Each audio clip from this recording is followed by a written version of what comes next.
আজকে রান্না করার কোনো রকম এনার্জিটা নেই, তাই আজকে ভাবছি একটু খুব সিম্পল একটা রেসিপি দেখাবো, যেই রেসিপিটা আমার মায়ের থেকে আমার শেখা।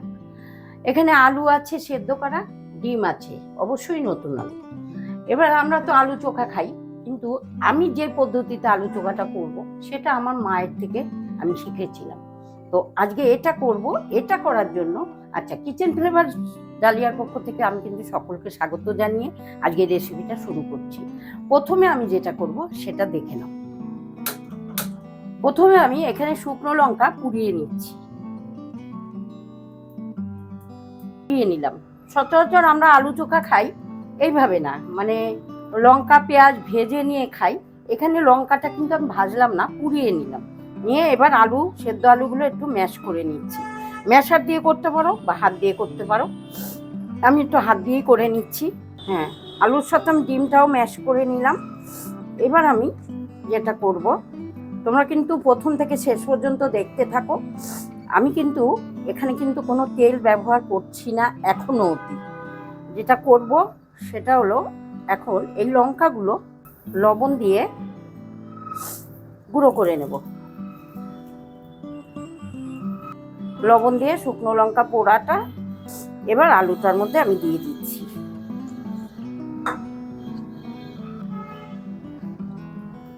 কড়াই গরম হয়ে গেছে, সর্ষের তেল এখন আমি দিয়ে দিচ্ছি।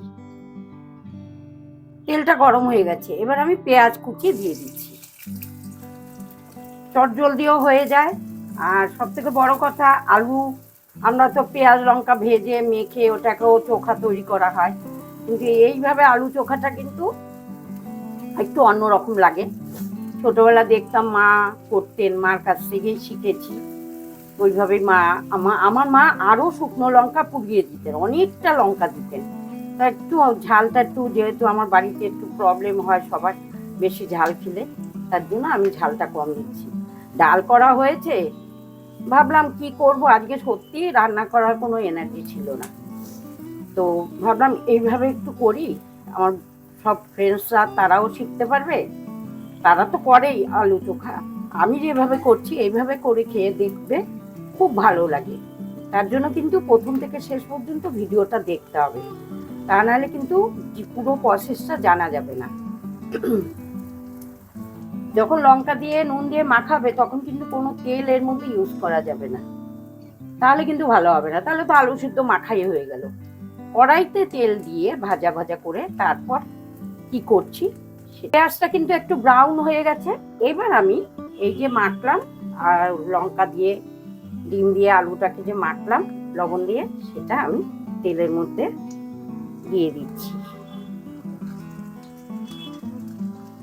একই জিনিস দিয়ে কত রকম প্রসেসে কত কিছু করা যায়, সেটা সত্যি কথা শিখেছি।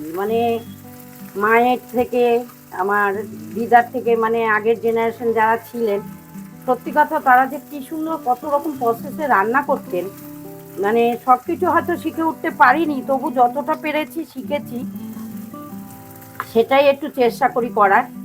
হয়তো আমি তাদের মতো পারবো না, পেরে উঠবো না, কারণ তাদের অভিজ্ঞতা আমার, তাদের কাছে আমি ঠুনকো।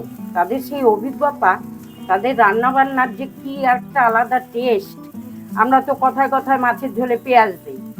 আমার মা, আমার দিদা, আমার ঠাকুমাকে তো কোনোদিন দেখিনি, তবে আমার মা দিদা এরা পেঁয়াজ ছাড়া মাছ রান্না করতেন। কি বলবো, একটা আলাদা স্মেল আসতো সেই জিরের। সেইটা আমরা এখন খুব মিস করি, এবং আমরা ভাই বোনরা আলোচনা করি যে সেই আগের মায়ের হাতের, দিদার হাতের যে যে পেঁয়াজ ছাড়া মাছের ঝোল, আমরা কিন্তু সেগুলোকে আর সেই স্মেল, সেই স্বাদ পাই না। চেষ্টা করি তাদেরকে অনুসরণ করে সব কিছুই করার চেষ্টা করি।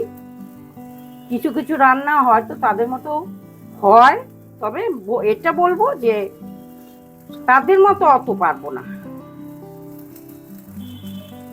এবার কি করলাম, আমি তেলের মধ্যে পেঁয়াজ ভেজে আলুটাকে দিয়ে দিলাম।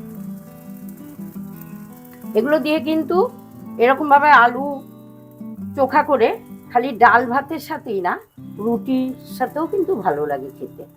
যারা বাড়িতে সবসময় রুটিটা রাতে খান, ডিনারে খান বা দুপুরে সকালে, এইভাবে কিন্তু করলে কিন্তু একটা আলাদা টেস্ট আসে, খেতে লাগে, ভালো লাগে, রুটি দিয়েও ভালো লাগে।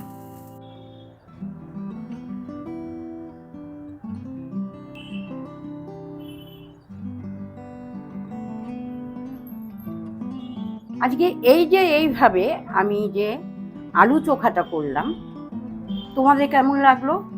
তোমরাও করে দেখবে, ভালো লাগে, খেতে ভালো লাগে। রুটি দিয়ে খাও বা ডাল দিয়ে, ভাত দিয়ে এই আলু চোখাটা আমি যেভাবে করলাম এইভাবে করো।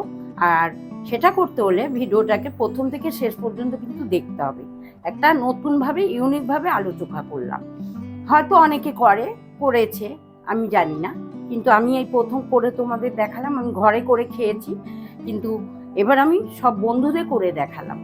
যদি ভালো লেগে থাকে তোমাদের কি করতে হবে, লাইক কমেন্ট শেয়ার, অ্যান্ড যারা সাবস্ক্রাইব করোনি এখনো, যারা আমার চ্যানেলে নতুন আছো তারা সাবস্ক্রাইব করে নিয়ে ভিডিওগুলো দেখো আর একটু পাশে থেকো। ভালো মন্দ যাই হোক তোমাদের কমেন্টগুলো আমাকে জানিও, পড়ে আমার ভালো লাগবে। আমার পাশে থেকো, সবসময় আমি ভালো ভিডিও দেখানো, ভালো রান্না দেখানোর চেষ্টা করব। আর বড়দের সবসময় বলি, আপনারা যদি কোনো কমেন্ট করে জানান যে এটা ঠিক না, ওটা ঠিক না, ঠিক হয়নি, আমাকে অবশ্যই জানাবেন। আমি সেটাকে মানে শিখে নেব। আমার রান্নাও তো আমার বাড়ির গার্জিয়ানের থেকে শেখা, তা আপনারা যারা বড় আছেন তারাও আমাকে শেখাবেন।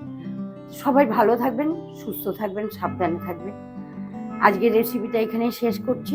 আবার নতুন কোনো রেসিপি নিয়ে সবার সাথে আমার দেখা হবে।